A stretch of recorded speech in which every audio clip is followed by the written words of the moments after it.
Finally, we're all caught up to speed. She-Hulk, episode 4. It's time to talk about it. Let's go.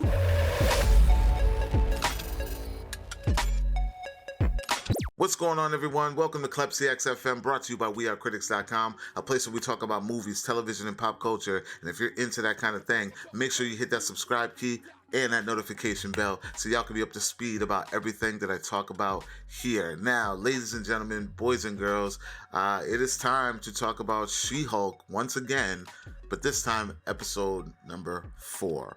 And you guys know what it is. You know where it comes from. So we're going to skip the little recap of how we got to where we are, and we're just gonna dive right in and talk about episode 4.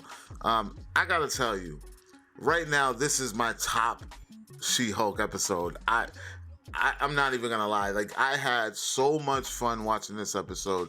I understood the assignment. I get where they're going with it, and it sucks that it took this long for me, because normally, when it comes to Marvel shows, I'm like in it right away, especially like knowing a lot of the source material and kind of understanding characters and stuff like that. But tonally wise, I struggled with it. But I can't even lie. This episode, I laughed a lot. I laughed a ton, and maybe it's because I felt a lot more comfortable and familiar with the characters in the show. But I understood the humor. I understand the timing.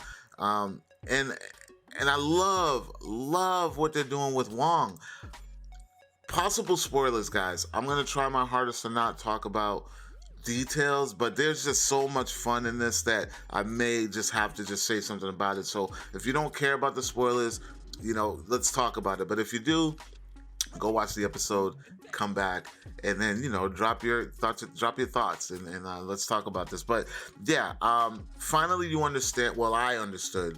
A lot of you probably got it from jump, but for me, it's kind of hard to know what Marvel's going to do because they change things so much tonally. Like, sometimes they'll take a more light comic and make it a little bit darker or a little more serious.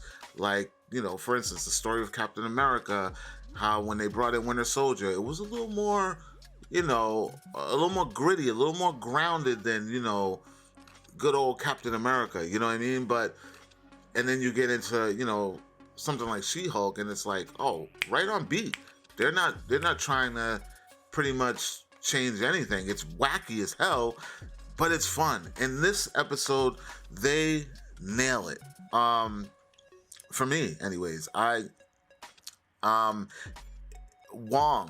I gotta talk about Wong. He does come back this episode. And in the beginning, I was saying that I didn't understand. In my other reviews, I was like, I wasn't invested in the Jen Walters character. I was more interested in the cameos, and I didn't understand her place yet. Not yet. Like, I was like, I'm sitting back waiting for the pop-ups, because I feel like that's where I'm going to get my rise out of the series. This one not only gave me that, but also gave Jen Walters purpose for me. I see what, as long as they keep throwing this lawyer stuff in these court cases, it's going to be all right, because then we see, okay, this is She-Hulk. This is what she brings to the MCU, and this is how this world connects with what she's doing. All those episodes at the beginning, I know they were building up, but it was like there was something missing for me. It was just like, it's more about everything that's going on around her.